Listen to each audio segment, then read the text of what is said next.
আসসালামু আলাইকুম, back to my channel Rupsina কিচেনে আপনাদের সবাইকে স্বাগতম।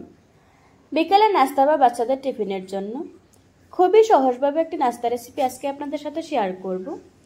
ঘরে থাকা অল্প কিছু উপকরণ দিয়ে খুব সহজেই বানাতে পারবেন। চলুন তাহলে রেসিপিটা দেখে নেওয়া যাক। প্রথমে একটা বাটিতে নিয়ে নিচ্ছি ম্যাশ করে রাখা দুটো আলু। আমি এখানে বড় সাইজের দুটো আলু নিয়েছি।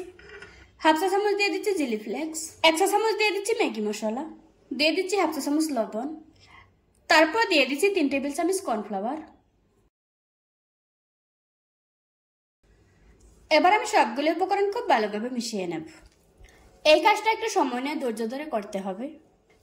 এই সময় যত ভালোভাবে মেশাবেন নাস্তাটা খেতে তত বেশি ভালো লাগবে। আমার ডোটা তৈরি করা হয়ে গিয়েছে। আমি হাতটা দিয়ে হাতে একটু তেল লাগিয়ে দিয়েছি। তারপর আমি বোর্ডের উপর সামান্য একটু তেল লাগিয়ে নেব। এখন আমি ডোটাকে বোর্ডের উপর নিয়ে নিচ্ছি। তারপর এই ডোটাকে রোলের মতো করে বানিয়ে নেব। ডোটাকে আমি রোলের মতো করে বানিয়ে নিয়েছি। এখন এই রোলটাকে এভাবে করে আঙ্গুল দিয়ে চেপে চেপে কিছুটা ছোট করে নেব। এতে করে আমরা যখন এটাকে কেটে নেব এটা কিছুটা ত্রিভুজের মতো হবে। ছুরিতে কিছুটা তেল লাগিয়ে এখন এটাকে কেটে নেব।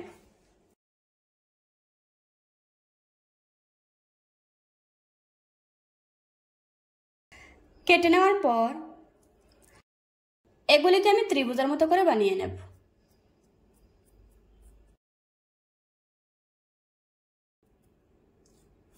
বানানো হয়ে গিয়েছে। এভাবে করে আজকে আমি সবগুলি বানিয়ে নেব। অন্য একটা বাটিতে নিয়ে নিচ্ছি 1.5 টেবিল চামচ কর্নফ্লাওয়ার, নিয়ে নিচ্ছি 2 টেবিল চামচ ময়দা, দিচ্ছি সামান্য একটু লবণ। এখন অল্প অল্প পানি দিয়ে একটা ব্যাটার তৈরি করে নেব। পানিটা একবারে দেওয়া যাবে না, অল্প অল্প দিতে হবে আর মেশাতে হবে। এই ব্যাটারটা এত বেশি ঘনও হবে না আবার এত বেশি পাতলাও হবে না। পানির সাথে কর্নফ্লাওয়ার আর ময়দাটা খুব ভালোভাবে মিশিয়ে নিতে হবে যাতে করে কোনো রকমের লাম্পস না থাকে। মেশানো হয়ে গিয়েছে। এখন এটাকে একটা সাইডে রেখে দেব। এখানে আমি কিছু সেমাই গুঁড়ো করে নিয়েছি। প্রথমে আমি ব্যাটারের মাঝে আলুর টিকিয়াটা ডুবিয়ে নেব। তারপর ব্যাটারটা খুব ভালোভাবে লাগিয়ে নেব। এখন আমি এক্সট্রা ব্যাটারটা ফেলে দেব। এবার আমি এই টিকিয়ার গায়ে সেমাইটা খুব ভালোভাবে লাগিয়ে নেব। খুব ভালোভাবে লাগাতে হবে। লাগানো হয়ে গিয়েছে।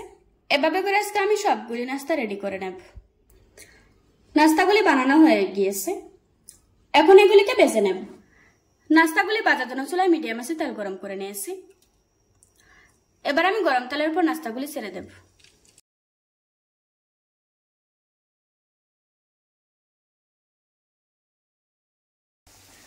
নাস্তাগুলির একটা সাইড আমি 3-4 মিনিট করে ভেজে নেব।